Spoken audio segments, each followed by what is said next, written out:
le défaut de croyance en l'institution, c'est le début de la pathologie populiste. Alors d'où vient cette crise de défiance? D'une crise de légitimité, parce que l'on perçoit ces institutions comme étrangères, comme venues d'ailleurs, parce qu'on perçoit ces institutions comme excluantes, c'est-à-dire on n'a pas de prise dessus, on est dans un système politique et notre voix ne compte pas, et donc les institutions ne nous relayent pas, les institutions ne nous ressemblent pas, et donc elles ne nous représentent pas.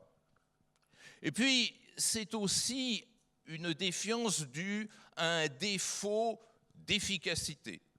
Je rejette mes institutions parce qu'elles sont inefficaces. Qu'est-ce que ça veut dire, elles sont inefficaces? Ça veut dire qu'elles ne savent pas me protéger, qu'elles ne parviennent pas à me protéger. Et là, peut-être touchons-nous du doigt l'élément le plus sensible du populisme, à savoir la peur, à savoir ce sentiment d'insécurité face à des institutions qui ne me protègent pas, face à l'insécurité économique et sociale, face à la régression économique et sociale, et surtout face au monde. Et là aussi, c'est un élément très important du populisme. Le populisme, c'est aussi la peur de l'autre, la peur de ce qui est extérieur, la peur du monde, la peur de la mondialité ou de la mondialisation.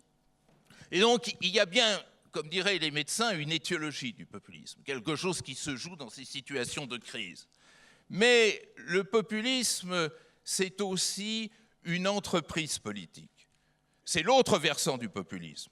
Au-delà de ces crises, cette prise en charge de ces crises par des entrepreneurs. Il y a de véritables entrepreneurs du populisme. Qu'est-ce que c'est qu'un entrepreneur du populisme? Un entrepreneur du populisme, c'est quelqu'un qui parvient avec succès, j'allais dire hélas avec succès, à transformer la défiance en peur, qui parvient en quelque sorte à gérer cette peur à son profit. Et la peur en politique est quelque chose qui n'est pas suffisamment étudié, que l'entrepreneur populiste sait entretenir, aggraver, canaliser. Peur de l'insécurité physique, peur de l'insécurité internationale, peur de l'insécurité économique, peur de l'insécurité sociale. L'entrepreneur populiste, c'est aussi celui qui sait transformer la contestation, le mécontentement, en désignation de bouc émissaire. Le populisme est une machine à fabriquer des boucs émissaires. Ces boucs émissaires, c'est l'autre, c'est l'étranger, c'est le migrant, c'est les minorités, c'est les déviants, ceux qui ne sont pas dans la norme. Déviance, minorité culturelle, ethnique, sexuelle. L'entrepreneur populiste, c'est celui qui sait transformer une communauté politique en communauté identitaire.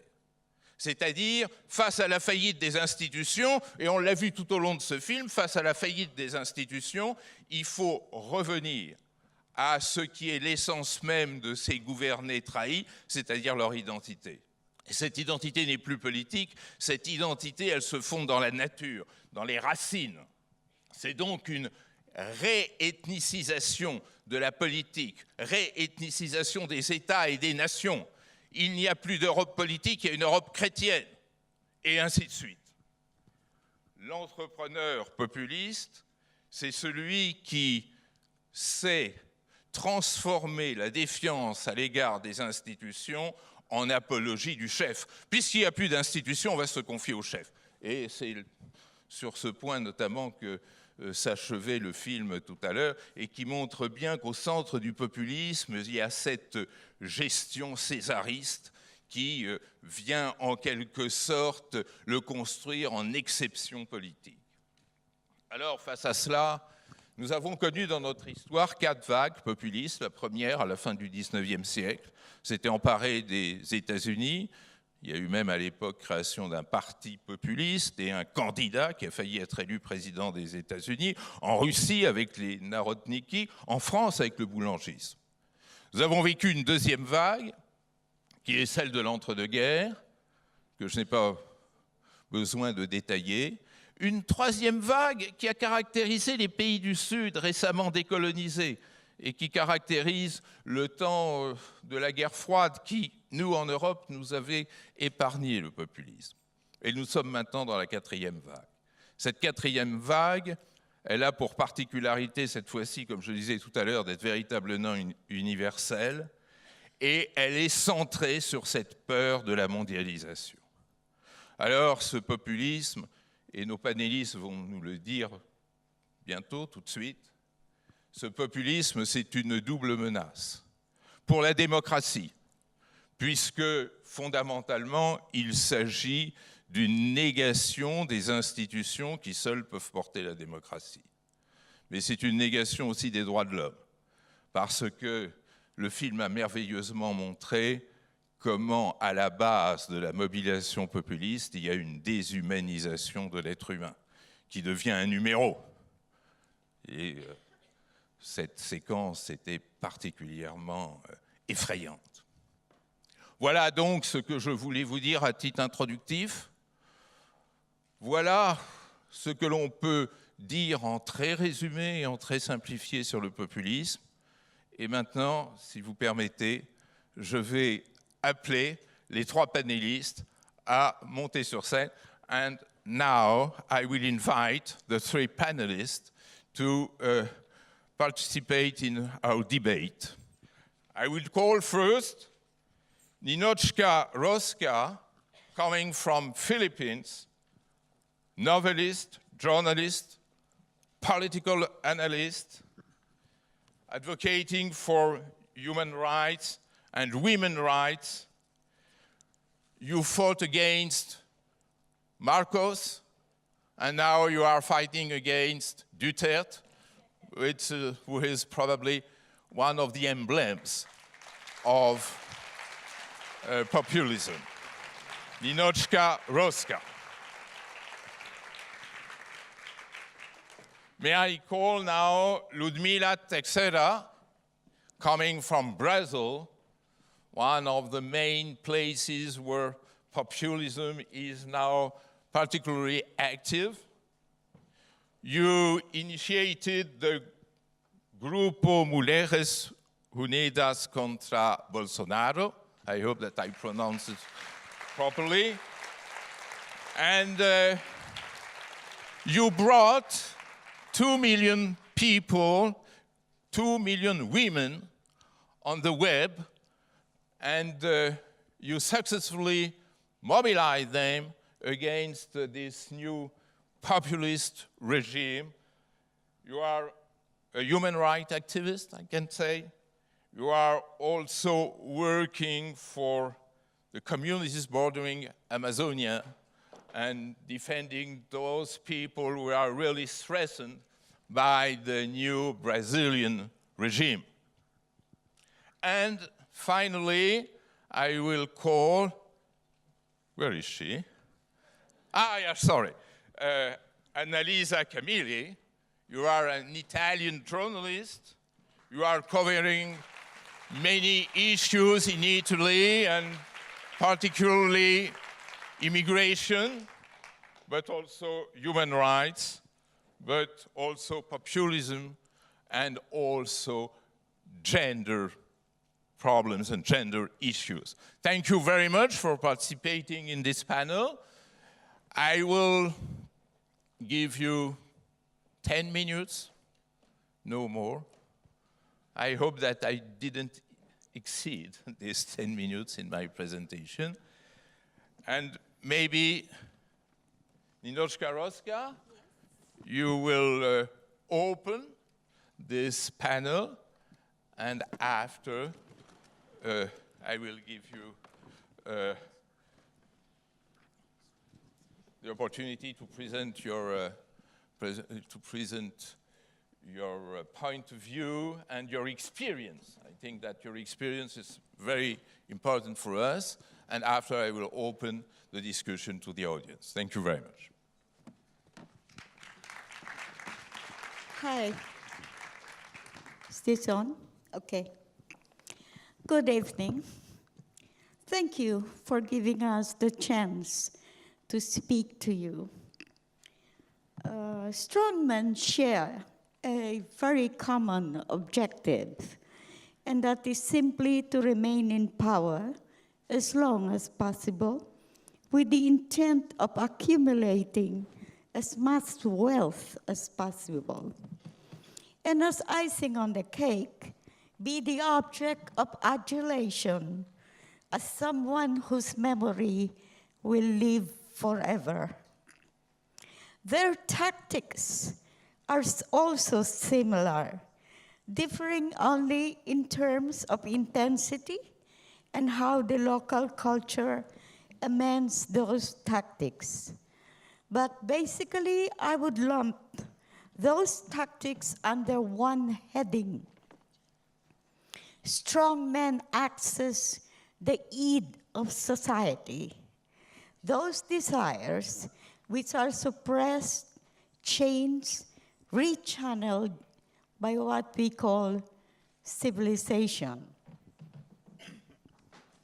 That said, the regime of Rodrigo Duterte of the Philippines has three rather unique characteristics.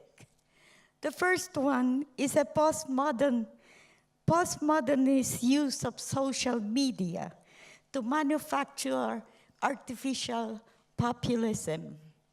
The second is an unprecedented level of violence coupled with the use of barbaric methods of torture and killing. And the third characteristic is the use of a quasi-left, seemingly revolutionary, progressive language to hand over the country to an emergent imperialist superpower. While violence is a common tactic of strongmen, it is part of repressive policies. Number one, the first one, and the third one are very unique to the Duterte regime and can probably only happen in the very special situation of the Philippines. Let me discuss the first. In 2010, Facebook arrived in the Philippines, a country which has always been used repeatedly by Western corporations as a kind of laboratory to test their products and their processes. Products ranging from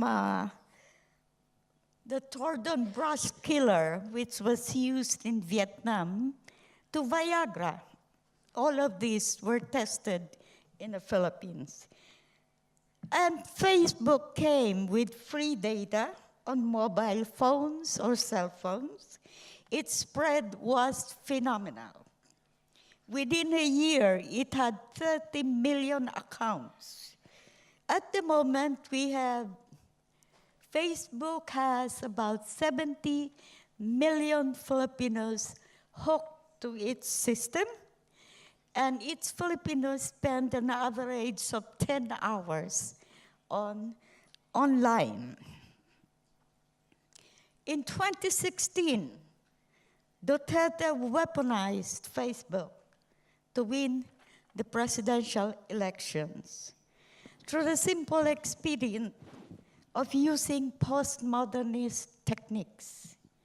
The rule was that perspective or viewpoint or the imagination would take precedence over material reality. This was when we discovered that a shared psychotic disorder can become a mass phenomenon.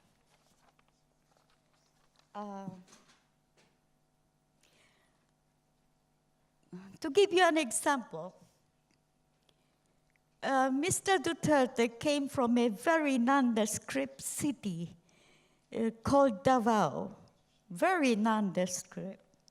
But in the irreality of the digital world, Davao became the safest city in the whole world, which was, of course, a lie.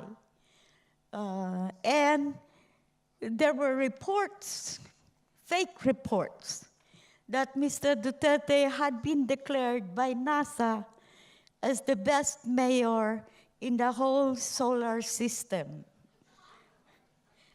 People believed this thing, even though it was patently absurd, okay?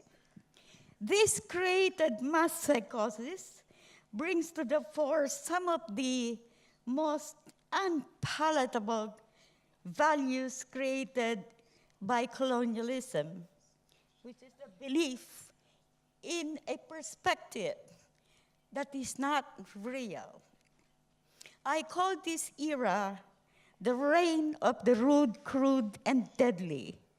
So what is being done is intimidation through foul language, crude reasoning, and of course, deadly, as the regime mounted an inexplicable war against the very poor under the guise of an anti-drug war.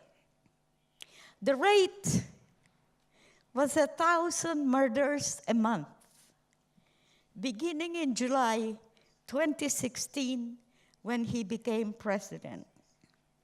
As of the moment, we have 30,000 killed. 30,000.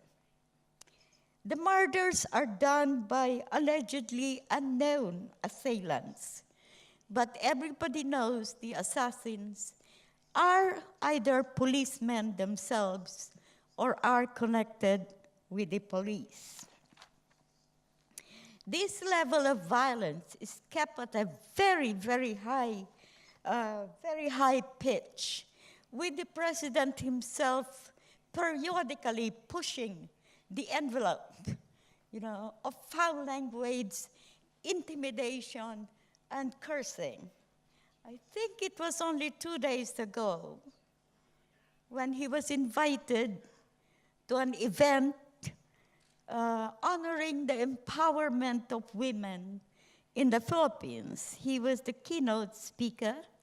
And of course, he started by calling them, all of them, whores and bitches, and that they were suppressing his freedom of expression. I know, it's terrible. He's insane. What can I say? The irony is that all of these regressive and barbaric tendencies are wrapped in the guise of an anti-imperialist, anti-colonial, leftist language.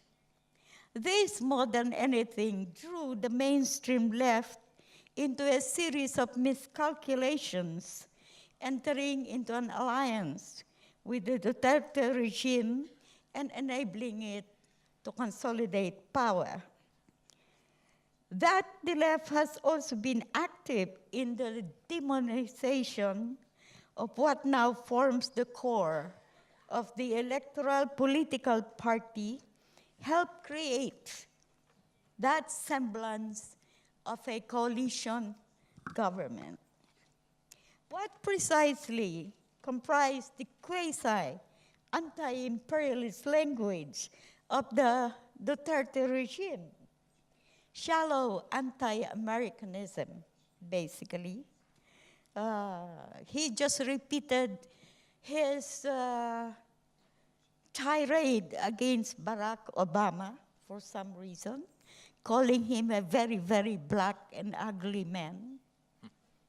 I don't know why. Yes. But he insulted the European Union.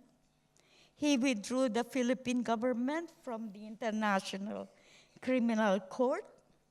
And he has continued his threats against the United Nations Special Rapporteurs on Indigenous Peoples' Rights and the Rapporteur for Human Rights.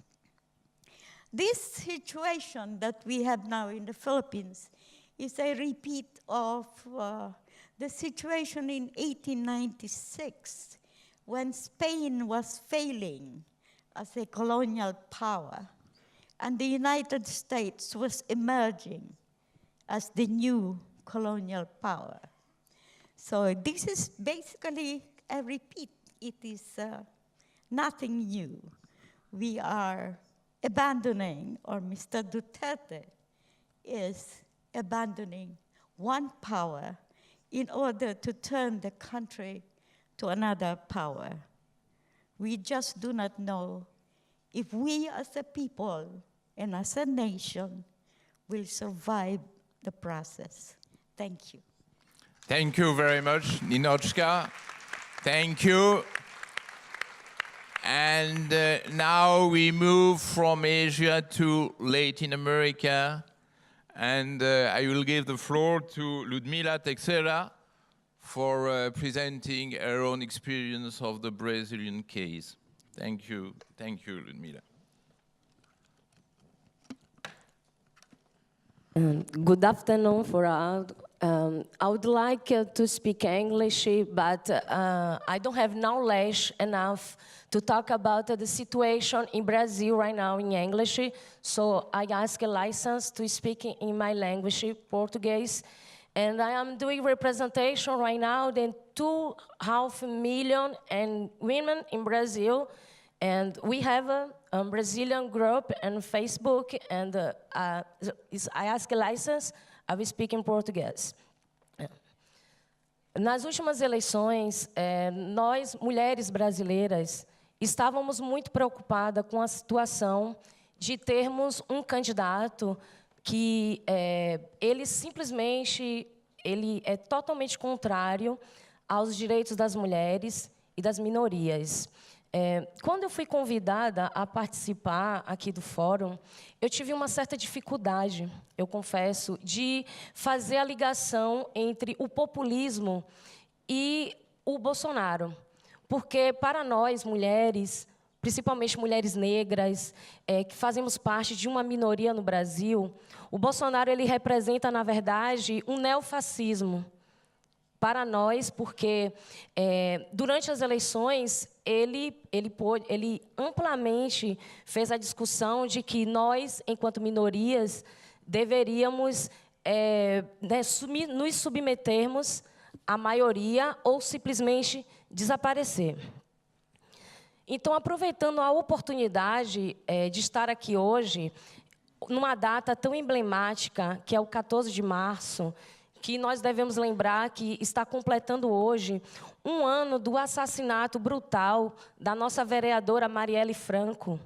Ela foi assassinada há exatamente um ano atrás, e há exatos 2 dias tivemos 2 pessoas que foram presas no Brasil, acusadas de serem os executores da Marielle Franco. Eu não sei se é cabível aqui no momento, mas eu gostaria de solicitar 1 minuto de silêncio em respeito a Marielle Franco, em respeito à luta dela enquanto mulher negra, enquanto mulher oriunda das periferias do Brasil, uma mulher que defendia a bandeira contra o preconceito racial, o preconceito de orientação sexual. E até hoje nós estamos em busca, queremos saber quem foram os mandantes do crime brutal que ceifou a vida da Marielle Franco. Também ocorre que nos últimos 2 dias aconteceu um assassinato no Brasil em que 2 jovens eles invadiram uma escola pública e assassinaram 6 crianças e 2 professoras que trabalhavam nessa escola. Exatamente, é esse tipo de situação que ocorre quando governos populistas ascendem ao poder. Porque o populismo, agora com a explicação do professor, eu pude entender que é justamente se aprofundar do medo que as pessoas têm, para que, através desse medo, seja colocado como solução aos problemas da sociedade.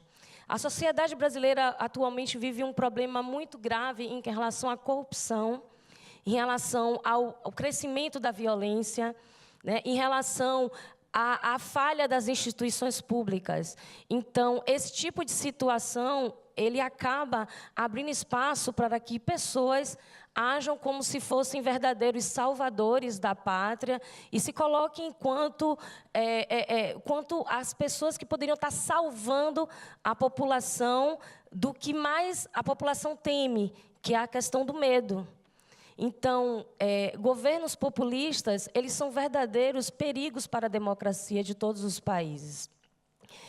Por conta desse medo, né, desse avanço o que para nós é considerado neofascismo, nós organizamos um grupo na internet, nas últimas eleições em agosto passado, e nesse grupo nós buscamos unir as mulheres do Brasil em torno da nossa pauta, em torno da nossa causa.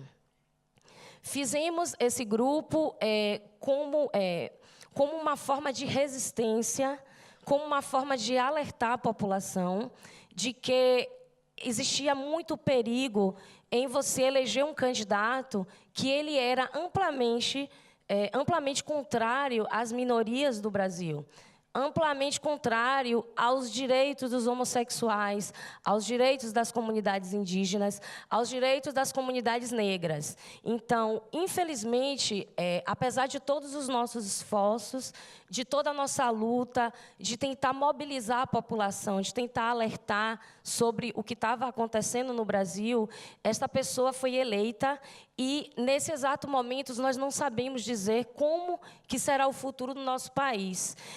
O Bolsonaro tem pouco tempo, né, como presidente eleito do Brasil e já promoveu algumas mudanças drásticas que são totalmente contrárias à existência de, por exemplo, as comunidades indígenas. No Brasil, a Fundação Nacional do Índio, que é a FUNAI, antigamente ela fazia parte do Ministério da Justiça, que era justamente o ministério responsável pela demarcação das terras indígenas. Ocorre que o Bolsonaro fez a modificação e, atualmente, esse ministério passou a fazer parte do Ministério da Agricultura e da Pecuária. Em outras palavras, é como se você colocasse lobos para tomar conta do galinheiro.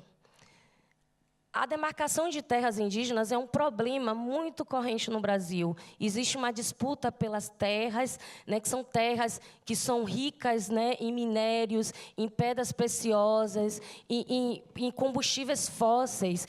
E o governo Bolsonaro está promovendo, de fato, a expulsão desses indígenas dessas terras, infelizmente, através de assassinatos, genocídios, e essas comunidades estão fadadas a desaparecer. Como se isso não fosse o suficiente para nós, brasileiros, que nos preocupamos com a democracia, pudéssemos estar altamente nervosos com a situação, atualmente, o ministro da Justiça, Sérgio Moro, que, curiosamente, ele é o mesmo juiz que foi responsável pela condenação e prisão do ex-presidente Lula, ele está promovendo um chamado pacote anticrime, que irá simplesmente modificar 14 artigos do Código Penal e irá criar o excludente de ilicitude. Para nós, pessoas negras da periferia, isso significa uma verdadeira ameaça de morte, uma ameaça de desaparecimento. Nós temos uma das polícias mais violentas do mundo. No Brasil, se mata muito.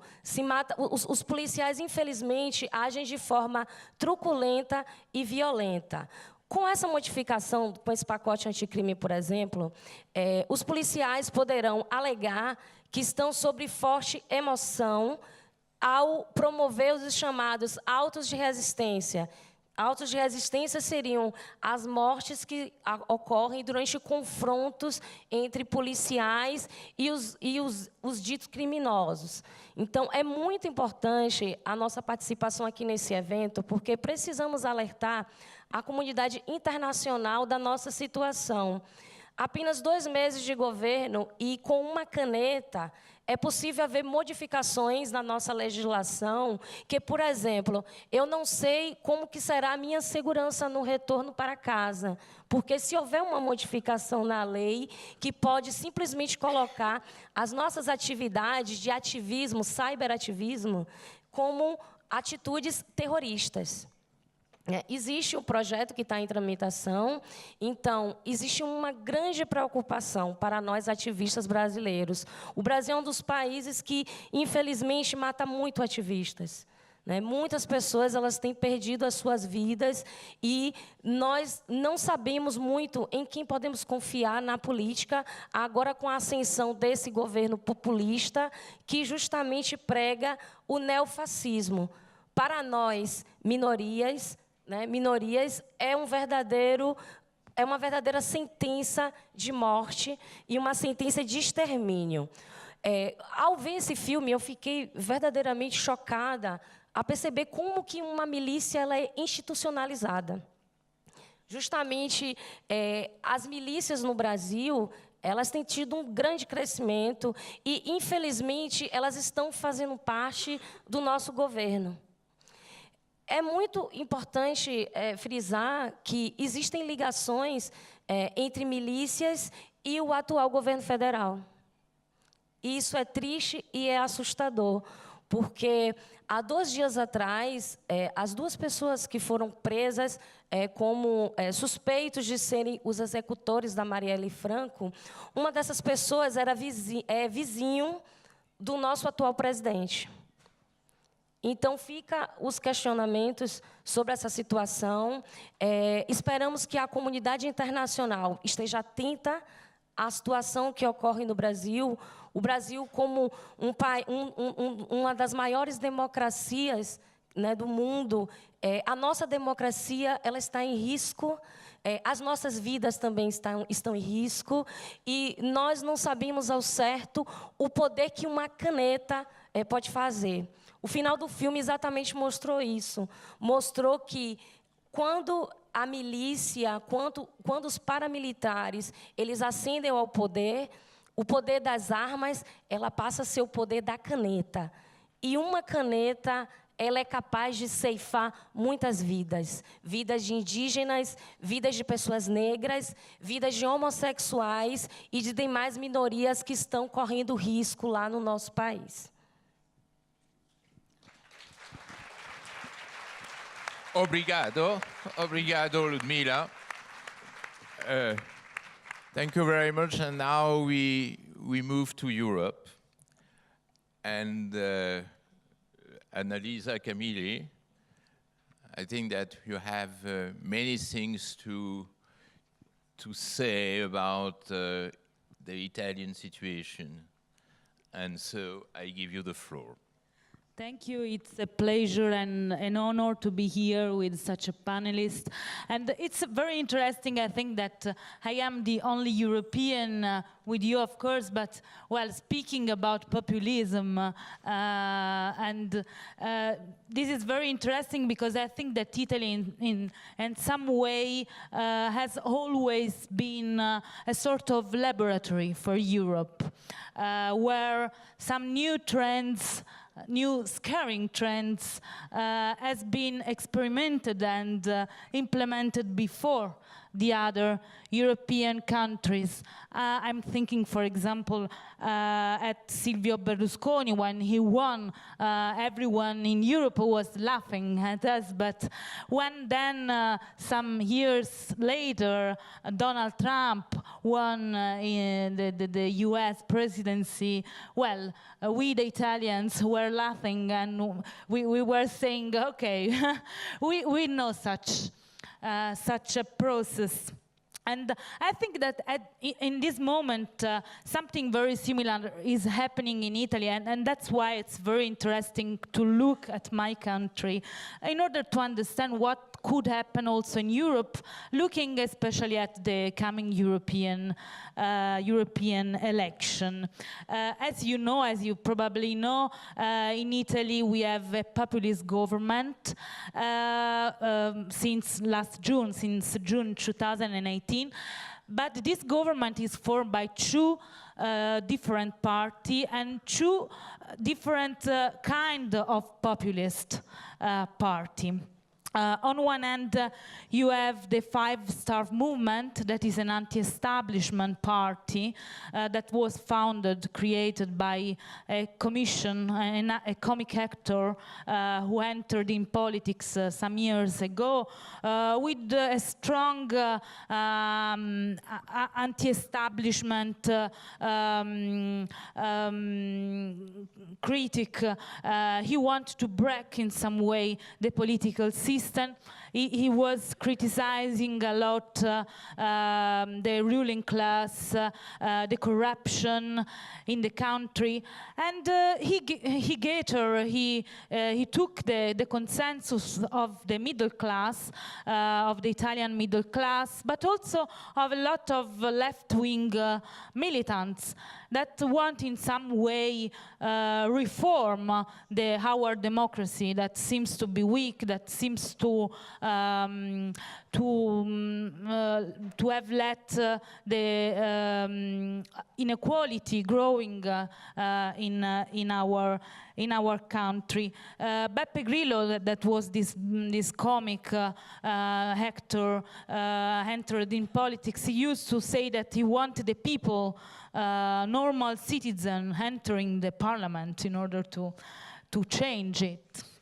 But and they won. They were the first party in the last election in March 2018. But to form the government, they should ally with a very traditional, very establishment party, the oldest party in our parliament, that is the Lega. That is a very traditional, populist, autocratic, far-right party. And, well, at the end, in some way, they should admit that the normal citizen entering the parliament, well, they had no experience, no expertise, they had no ruling class, and they should have delegate most of the politics, most of the decision to the old politicians. And that's why Matteo Salvini, that is the leader of the far-right party Lega, that is now the current Minister of Interior, he has gained an important role in the government. He's not the Prime Minister. The Prime Minister is Giuseppe Conte, that was one man chosen to reach an agreement between the two parties. But the most famous the most famous politician now in Italy and also in Europe is well, Matteo Salvini. The two parties, the two populist party, they have very different position about a lot of issues. For example, they have very different position on economics, about finance, about welfare, about infrastructure. They are very divided. But there is one issue that represents cement, a glue among the two parties. And this issue, as you know, is migration. They have built up a common ground on migration before forming a government, a common government. They have started to build up this common ground in 2017, when both the party involved in a strong struggle against migrants, but above all against humanitarian NGOs, which at that time were rescuing migrants in the Mediterranean. They were participating in this rescue mission with other European forces, with the Italian Coast Guard and the European Frontex ships. But however, the Five Star Movement and the Lega started a very strong campaign against these NGOs. And that was something very new in our country, because in some way we were also, in the past we have known other campaign against migrants, criminalizing migrants, but this criminalization of humanitarians, of social movements, of volunteers, and also of religious charities who were helping migrants, it was something really, really new. It spread above all on social networks. And it was underestimated, I think, from the other part, from the Democratic Party, or from the authorities, the institutions. And it grew up very, very fast. And it was one of the key of the success of these two parties. And then when they formed this government, in some way this alliance was based on the construction of on the building up of a common enemy. They evocated a lot of times the idea that there were danger, that we were under an invasion, that they were, even if the journalists, but also the experts, were underlining that the numbers were dramatically dropping in comparison to the previous years. The emergency and the refugees crisis was over. But these politicians were emphasizing the emergency state, the emergency situation in which we were. They have spoken a lot about the danger of an ethnic substitution, using a far-right, a neo-fascist ideology, a French far-right fascist ideology, but telling it like a normal political propaganda. In this way, they created a big consensus in the country. One of the first law they have approved was a decree against the famous Salvini decree against migrants. According to they have abolished one of the humanitarian protection we had for refugees, and this means that in the coming 2 years we will create 140,000 new illegal immigrants. Thousands of immigrants were kicked off the reception centers, and now they are living along our streets in our city. They were calling this decree the security decree. Of course, they were invoking security and order against people of foreign origin and migrants and refugees. Apparently, for our government, the only problem is migration. Basically, this underlines, I think, a big problem we have in Italy, that is the media system, the weakness of the media system. And, well, according to the latest Eurobarometer, in Italy, 1 in every 2 perceive migration as a problem. And there is also a false perception of the phenomenon. Italians, for example, think that migrants make up 26% of the national population. Of course, it is not true. They are the 9% of the population. And this data can in part explain why Italians are so scared But according to me, it underlines in some way the weakness of the media system in our country and the weakness also of our civil society. I would mention, for example, a report written by a national journalist association that is called Carta di Roma, that is monitoring newspapers, TV, about migrants and migration. And they said that in the last 2 years, there were 50% of news speaking about migration in Italian newspapers, and all these news had alarmistic tone.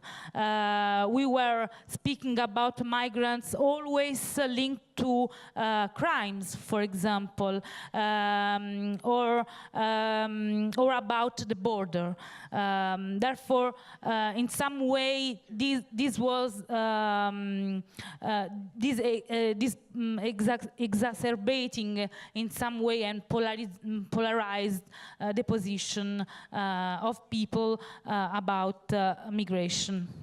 As I told you, Lega and Five-Star Movement use especially social network to spread this kind of propaganda, and there were no other power, other watch power that could balance their propaganda, basically. Well, I think that this can be in part reversed just if the media and the civil society come back to the role of narrating facts, stories of people, and come back to the role of being the watchdog of the power. I think that that is the issue now on the table in Italy, because we can see that the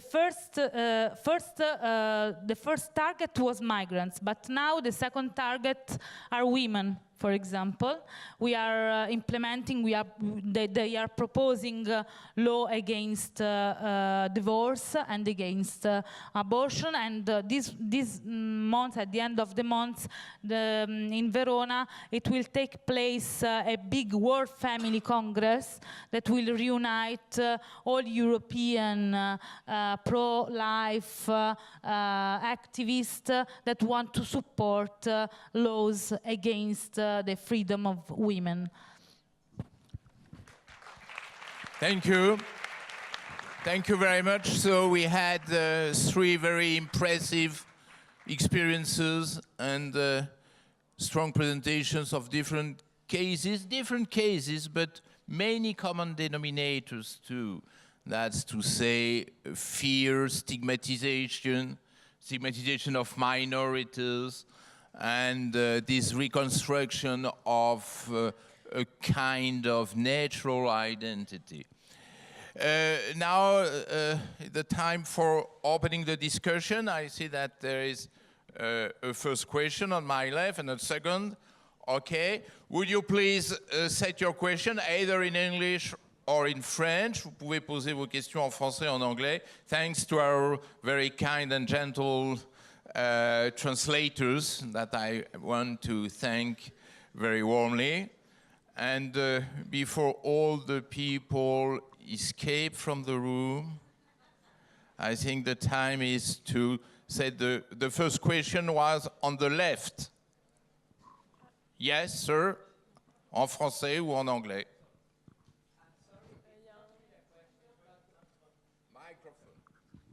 Hello, I'm sorry.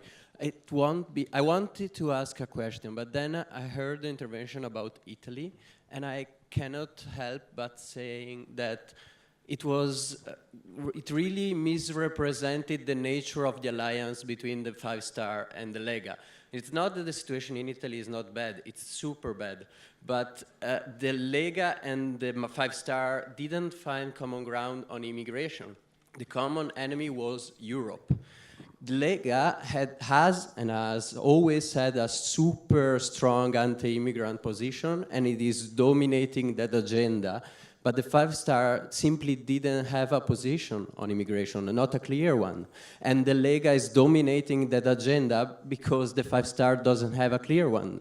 Also, the alliance is more of a compromise. So the five-star got this minimum income, universal minimum income, which is not a truly universal minimum income, but the Lega agreed on giving that to them. And the Lega, in the contrast, got control of the immigration agenda. So it's just for a matter of being precise. I'm sorry. I think the question is for you, and maybe you can reply.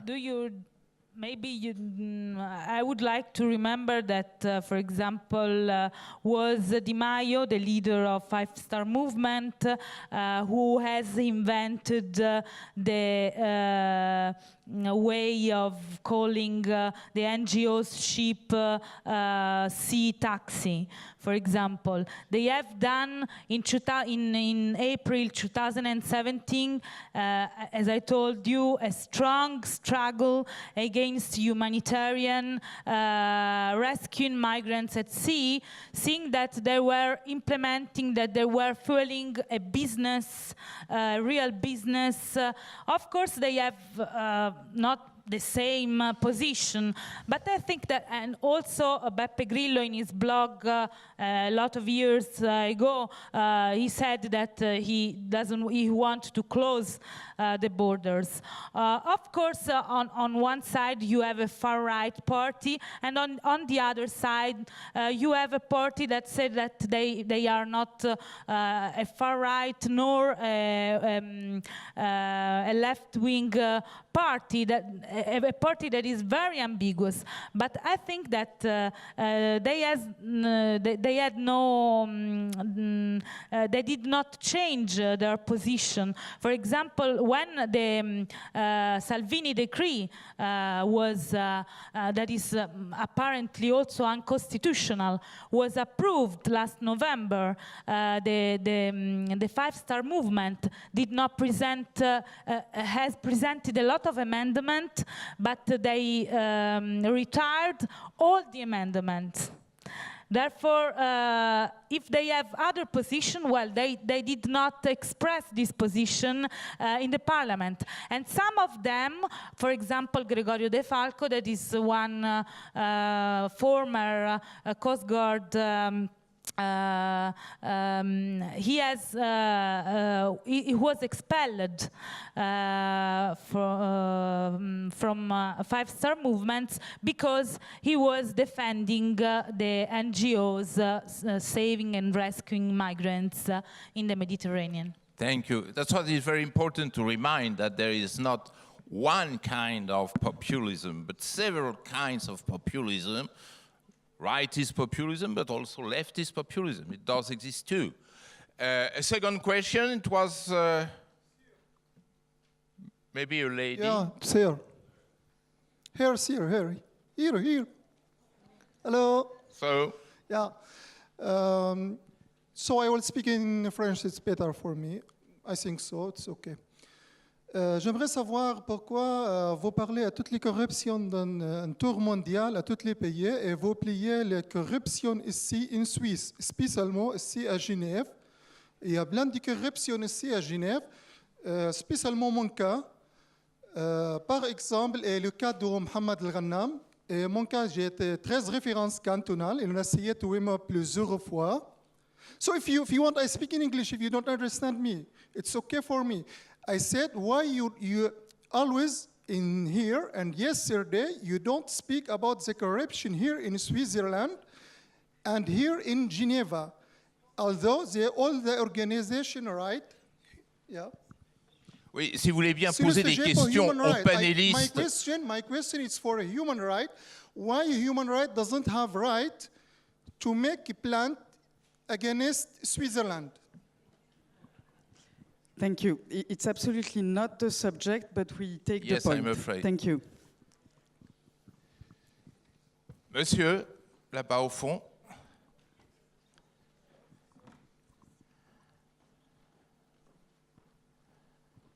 Posso perguntar em português? Ok. Boa noite.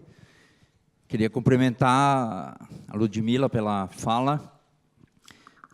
Sou Darcy Frigo, de uma organização de direitos humanos do Brasil, se chama Terra de Direitos, e queria só complementar alguns elementos para entender a situação que a gente está vivendo no país em 3 ou 4 palavras. Primeiro, que nós temos uma composição no governo que envolve um grupo de militares, um grupo ligado às igrejas evangélicas, e um terceiro grupo ultra-neoliberal. E são essas 3 forças que disputam, nesse momento, né, o governo, tendo essa questão religiosa como um elemento importante de sedimentação, em que o presidente, inclusive, no seu populismo, na sua ação, ele se liga mais a esse grupo do ponto de vista da defesa dos valores até anticomunistas, que agora se tornou uma moda e um grupo de parlamentares se criou dentro do Congresso Nacional. Então, nesse sentido, essas 3 forças, elas, nesse momento, dominam o país. Se o presidente cair, porque está envolvido com as milícias, no caso do assassinato da Marielle, nada mudará para nós no país, porque nós temos 130 militares altamente graduados, nas melhores posições dentro do governo. Há mais ministros militares, nesse momento, no país, do que o governo Geisel, que era um dos governos da ditadura nos anos 70. Nós temos 7 ministros militares em postos chaves, e são esses generais, formados exatamente nos anos 70, que estão nessas posições centrais dentro do governo. Se o Bolsonaro cair, vai ser um general Mourão que vai assumir o poder e nada vai mudar no nosso país. Ou eles podem simplesmente tornar o país novamente um país submetido a uma ditadura militar. Então, nós precisamos ficar atentos a essa situação, né, uma situação de um país com muita violência, 62 mil pessoas assassinadas no ano que passou, uma situação em que os defensores de direitos humanos não têm condições de continuar a sua ação política em função das ameaças que eles sofrem hoje no país. Ludmila? Perfeita a sua colocação. Inclusive, a gente precisa ressaltar que existe um projeto de criminalização dos movimentos sociais. Nesse exato momento, está tramitando um projeto de lei que o Movimento Sem Terra, que no Brasil é quem luta pela questão da terra, né, da reforma agrária, existe esse risco da criminalização do movimento sem terra, do movimento sem teto, e também a criminalização das mulheres, através de projetos de lei, como o Estatuto do Nascituro, que visa dar direitos ao feto, e retirar os direitos no caso da genitora, que é a mãe. O Estatuto do Nascituro, ele é tão perverso que irá retirar o direito ao aborto, que no Brasil o aborto ele é ilegal, mas existe o excludente de ilicitude no caso de estupro. Então, eles, além de retirar o direito ao aborto em caso de estupro, eles também irão criar a chamada Bolsa Estupro. Vocês não estão ouvindo uma piada. De fato, eles pretendem dar uma bolsa para as mulheres que foram violadas e o projeto prevê o pagamento de uma pequena quantia em dinheiro. Essa quantia será paga pelo genitor, se é que a gente pode chamar de genitor, um estuprador, um violador, e essas mulheres serão obrigadas, né, a manter a gestação fruto de um estupro. Então, o perigo é real no Brasil. Temos um vice-presidente que ele é um militar, e atualmente ele tem feito declarações que são assustadoras, que para algumas pessoas parece até que é progressista. Ele chegou até a defender a descriminalização do aborto, só que exatamente o populismo, mais uma vez, né, entrando, ensina, né, tentando convencer as pessoas de que um governo militar pode ser uma coisa boa. Então, é assustador a situação do Brasil nesse exato momento. Merci beaucoup. Une question là-bas, monsieur. Madame, pardon, je ne vois pas à cause de... Là-bas, la personne qui est au fond et qui a levé le bras. S'il vous plaît. S'il vous plaît. Voilà. Merci. Thank you. I'd like to ask about the solution. I liked what Ninochka said about the causes of the rise of populism, that some form of illness from mad strong men causing mass psychosis. So what kind of solution are we looking at? Is it like a flu that, just need to treat the symptoms and it will die? Or do we need more vigorous action? Thanks. A solution to mass psychosis, it's something that has to be discovered. I know that people tend to look at things in the Pacific as relatively unimportant. But I will tell you this. The historic juncture is happening in the Pacific. It is not happening anywhere else. The confrontation between an emergent superpower and a failing one will take place in the Pacific and will either change the world for the better or for the worse, okay? And the thing is that we jump all of this technology on countries like the Philippines without actually examining the consequences and the possibilities of how these products can impact the situation. We don't bother to look at these things, okay? Now, how do we deal with mass psychosis? There is only one way to mitigate against the impact of a digital brainwashing. And that is to read. That's all. Read. Je voudrais juste ajouter, puisque je crois que cette question m'était adressée liée à ma présentation de départ, que le populisme, c'est une offre, mais c'est aussi une demande. L'offreur de populisme n'aurait aucune chance de gagner s'il n'y avait pas des attentes dans la population qui répondent à ce type d'offre. C'est pourquoi je parlais tout à l'heure de pathologie. Quand Durkheim parle de pathologie, il désigne des dysfonctions dans la société. C'est une dysfonction grave que dans une société, les gouvernés ne croient plus en leur institution. Et je crois que ça, c'est le point de départ. Dans cette bonne ville de Genève, on peut évoquer le nom de Jean-Jacques Rousseau. Jean-Jacques Rousseau disait « Il n'y a pas de peuple qui ne s'institue ».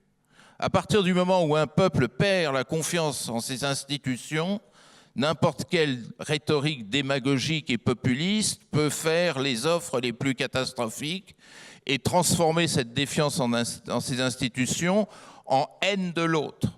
C'est exactement ce qui se produit dans cette mécanique. Donc il faut aussi avoir le courage de regarder ce que j'appelais ces situations populistes et admettre que si de tels discours viennent à apparaître, c'est aussi parce qu'on n'a pas pris garde au dépérissement des institutions. Il y a donc tout un travail, notamment en Europe, de réinvention et d'adaptation de nos institutions aux données de la mondialisation. En refusant d'adapter nos institutions à la mondialisation, on crée une haine de la mondialisation qui vient se cristalliser sur la haine des migrants. Voilà. Monsieur, puis madame. Monsieur. Hi, I'm Paulo from Brazil. I have a question to Ninocha. Ninocha, 3-4 years ago, as a human rights activist at the United Nations, we were discussing with the Philippine sisters and brothers about horrible things that were happening in your country, such as the cartoon justice. I mean, we were really astonished with all the things happening. And now, very recently, Brazil is the new super populist country. So my question is really simple. What lessons can we learn from the Philippine resistance, from the Philippine sisters and brothers? How can we better cope? How can we better resist? Because we are so far in the map, but so close. Developing countries, vibrant, new democracy. So this is my question to you. Thank you. The left. What lesson can we draw from the Philippine experience? That is the question. I think when I look back to the overthrow of the Marcos dictatorship, there was one failure, one really huge failure of the governments that followed the overthrow. And it was the failure to hold the people of the dictatorship accountable. We who went to prison, who were tortured, and whose families were killed, we never got justice. And there were hundreds of thousands of us. And so this wound kept on simmering, it kept on festering until suddenly you had somebody as insane as the hurt that we felt, who would say, I'm going to kill all of them. And so everybody goes, okay, kill all of them. So this is the first thing. There can be no stability without justice. You have to hold people who have committed transgression against the people and against the nation. You have to hold them accountable. There is no vacillating on this point. Thank you.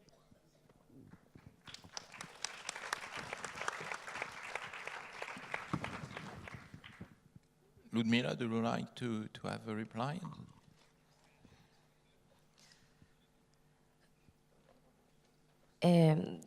Eu agradeço muito o conselho, Ninocha. O Brasil é um país que não soube lidar com as suas vergonhas históricas, né?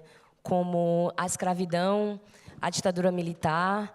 E, de fato, temos muita dificuldade em lidar, né? Tivemos o Comitê da Verdade e o nosso atual presidente, ele nega a existência da ditadura militar. Inclusive, ele diz que o erro foi prender, torturar e não matar as pessoas. Então, essa lição é muito valiosa. Nós, enquanto população, devemos pressionar, né, o governo, as autoridades. Peço licença para parafrasear Ulisses Guimarães, que disse que os políticos só têm medo quando o povo está na rua. Então, acredito que nós, enquanto população, podemos fazer a pressão, indo às ruas, protestando, não nos calando, não tendo medo, né? Por isso mesmo que eu estou aqui, e que a nossa voz possa ecoar e possa pressionar as autoridades, porque, de fato, não há democracia sem justiça, e eu acho que isso é fundamental.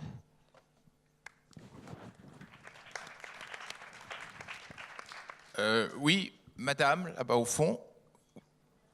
Oui, voilà. Thank you Et so après, much. madame. It's interesting from what you're saying and also from the documentary that at the basis of the consent and the vote that comes to these populist movements, There is a fear from people in respect to the globalization, fear of losing their identity.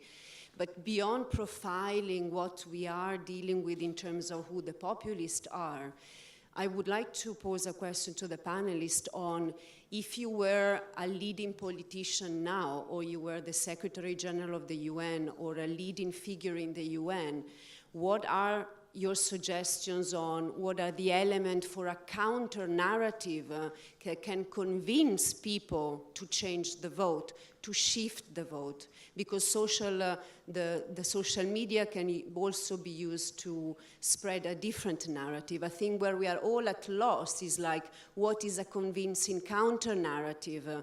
And I remember coming from Italy that the economic opportunity and the richness of having a diverse society, so to welcome migrants, didn't work as an argument. So what are the arguments that we can use to make people shift their minds on this? Thank you very much. I would suggest 3 brief replies to this very challenging question. Maybe. I think that one of the key elements of the far-right propaganda, for example, is this dehumanization of migrants. They represent them like a mass and numbers. Therefore, a way to fight this kind of narrative is to speak about individuals, to present every single story as a particular one. I think that this can in some way be successful. I have seen also doing my job that when I told the story of one woman or one man, it's much more effective, it's much more successful than when I try to describe the whole complex phenomenon. Another thing to do, I think, is to interview the expert, to let the expert speak to the great public,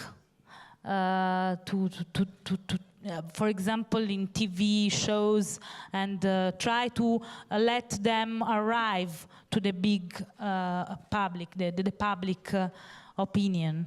Thank you very much. Ludmila, a brief reply too. Nossa, essa é uma pergunta muito difícil de responder, porque durante as eleições no Brasil, o Bolsonaro fez discurso racista, fez discurso misógino, fez discurso homofóbico, e isso não impediu que negros, mulheres e homossexuais votassem nele. Então, é muito difícil desconstruir, né, essa desumanização das pessoas. É muito difícil você alertar as pessoas do perigo que está acontecendo. Acredito que o problema da educação pública no Brasil está sucateada. As pessoas se deixam levar por fake news ou por narrativas que fogem à verdade. Essa é uma situação que eu acredito que seja de cunho educacional. Por isso mesmo, estamos usando as redes sociais, né, as mídias sociais, para tentar desconstruir, né, esses conceitos, esses preconceitos, e também, de uma certa forma, tentar politizar as pessoas, né, e orientar a respeito dos perigos do populismo, que, para nós, que somos minoria, significaria um neofascismo. Então, a minha vinda aqui é justamente em busca dessas respostas e desse auxílio, né, entender as experiências dos outros países, as experiências de ativistas como a Ninótica, como a minha... Desculpa, eu esqueci o seu nome. Então, essa é a minha busca nesse exato momento aqui em Genebra. Thank you. Obrigado. Ninótica. From my point of view, the only counter-narrative to the fascist, neo-Nazi, masculinist, patriarchal narrative of the world today is revolutionary feminism. That's all.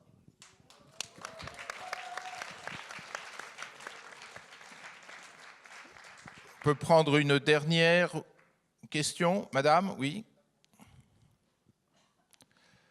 Vous avez une question? Alors, madame et monsieur, et après c'est terminé. Je ne prends plus de questions. Delia Mamon, présidente de Graines de Paix, une ONG à Genève. I'll say it in English, I'm sorry. Delia Mamon, president of an NGO called Grains of Peace here in Geneva.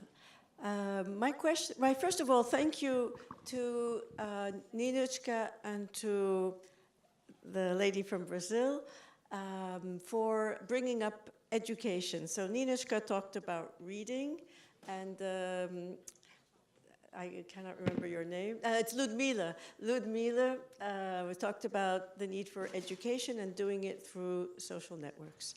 And I would like to give a suggestion to the three of you on how to provide a positive narrative as a counter-narrative. And we have talked about fear, and you have talked about fear, and this is a question of identity and how to build individual and collective identities that are strong enough that whether there are migrants or no migrants makes no difference. I think this is a very key element of education, and I would like to know whether you consider this and can you include this in your narratives. Thank you. Thank you very much. Who would like to answer this question?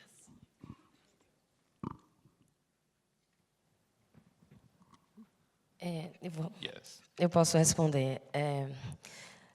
Nós temos um grupo na internet que está caminhando para a institucionalização.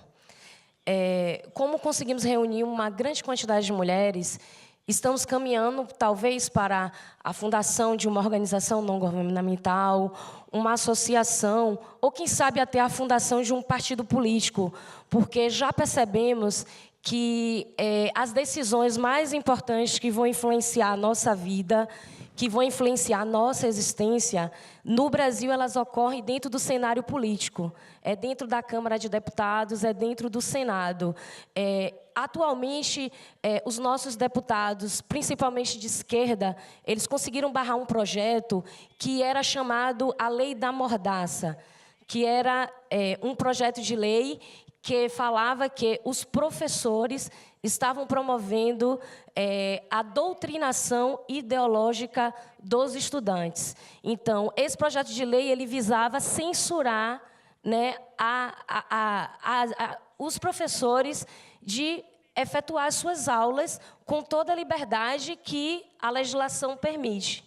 Então, por saber dessa importância e por saber dos perigos de termos legisladores que podem estar interferindo, né, no direito, na livre expressão e também na liberdade de expressão desses professores, nós pretendemos, sim, partir para uma organização ou uma formação de um partido político para impedir que projetos de leis absurdos como esse possam ser aprovados no nosso país. Então, o caminho é educação de fato, o caminho também é participação efetiva na política e, como a Ninótica bem disse, participação das mulheres.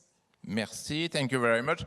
The last question, sir, is... Yeah. I just want to add a few facts about Brazil election and Italy election.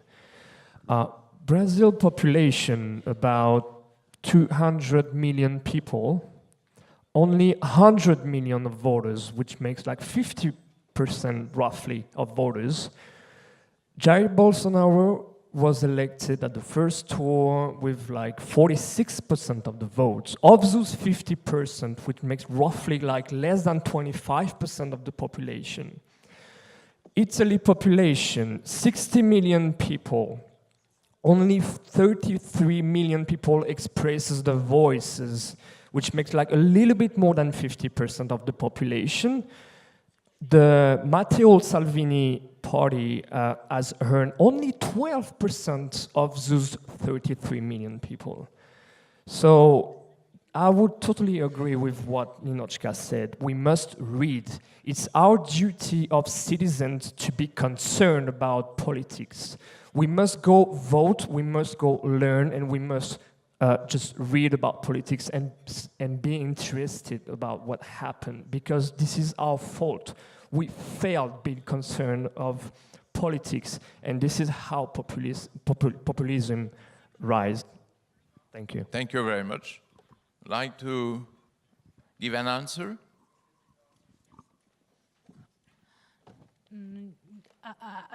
I completely agree with you, and but my fear is, for example, that in the next European election we will have also less people going to the poll voting for Europe, for the European, to renew the European Parliament. Therefore, I think that well, the path is very long, and we should start from the beginning, from another kind of politics. I think that in Italy also grassroots movements are and feminist movements are starting again to do another kind of narrative, another kind of political discourse. Therefore, I think that is the path. Well, thank you very much. I think that we learned very much tonight from all these experiences and from the comments that you brought. I think that first of all, we have to consider populism not as a rhetoric, not only as a rhetoric, but mainly as a crisis of our societies. And if we are now in this fourth wave of populism, it's probably because, and especially here in Europe, we didn't really understand the world in which we are taking place. We didn't understand, for instance, that migration is the future of the world. That's to say, in a global world, people will move more and more, because also their imaginary is global and no more local. And when the imaginary of people is global, his behavior is getting global too. But here in Europe, we are deeply rooted in our old culture, Westphalian culture, and that's why our weakness is to be unable to understand this transformation of the world. And populism is always the result of a kind of blindness. So let's open the eyes. Thank you very much.